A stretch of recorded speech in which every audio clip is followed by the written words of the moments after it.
Bueno, es que como tú lo has mencionado y como lo estaba yo puntualizando, el vicepresidente se ha enfocado en tener el notoriedad. Ya desde la segunda vuelta, la campaña por la segunda vuelta, él se había posicionado como el centro de atención y como la clave de la hipotética victoria que iba a tener el PPC. Me parece que Lara, con un desconocimiento notable del funcionamiento y de las atribuciones de la Asamblea Legislativa,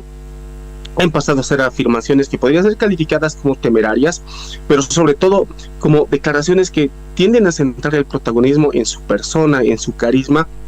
y en su capital político. Me parece que desde un principio, al menos en el primer mes, eso ha tenido cierta utilidad para sus votantes, que ven en él,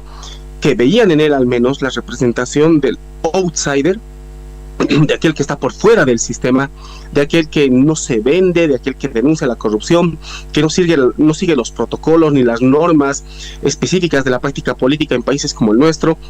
y hasta cierto punto eso ha sido efectivo. Sin embargo, la reiteración, me parece, de ese mecanismo ya tiene un desgaste notable. Y si a eso se suma que el vicepresidente está prácticamente aislado, no solo porque ha roto varias veces de manera frontal, yo diría que incluso ya con tintes personales, no solamente con el presidente, sino con varios miembros del gabinete, con viceministros, sino también se ha peleado con la Asamblea Legislativa, igual en un tono no diría político, sino incluso personal. Cuando se lo ve al vicepresidente hablar, se lo ve aislado con algunos diputados, su bancada, si se puede decir así, larista, es cada vez más reducida, o sea, no tiene capacidad de influir en el Ejecutivo, está totalmente peleado con el Ejecutivo y al mismo tiempo no tiene capacidad de influir en la Asamblea.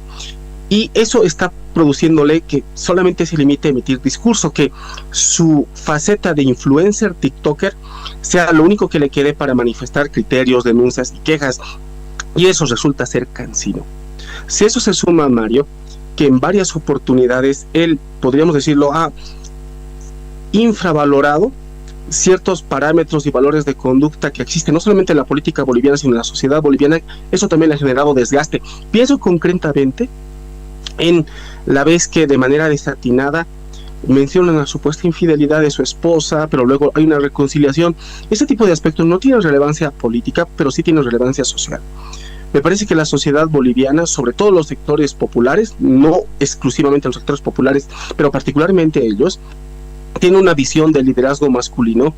que es contradictoria con demostraciones de debilidad, como denunciar una infidelidad y luego reconciliar una relación con la supuesta culpable de esa infidelidad. Me parece que si sumamos todo eso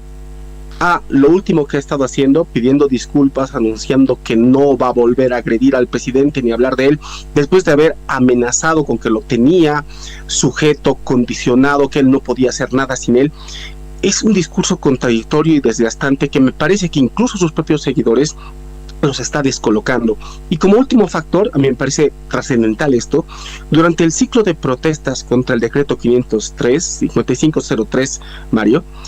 el vicepresidente se ha limitado a mandar enunciados, discursos, una vez más a través de TikTok, y no ha podido, no ha querido, no ha tenido la capacidad para establecer una relación vinculante con los movilizados.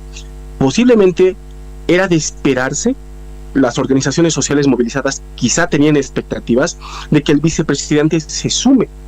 a las movilizaciones, o por lo menos genere un escenario de concertación para articular fuerzas. El propio Lara quizá hubiera convertido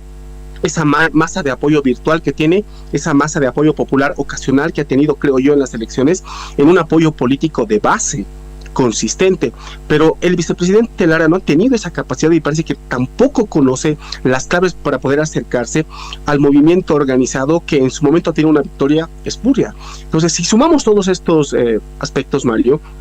podemos quizá entender por qué la popularidad del presidente está subiendo a través de acciones concretas y por qué la popularidad del vicepresidente se ha estancado y en los últimos meses estaría declinando. Bien.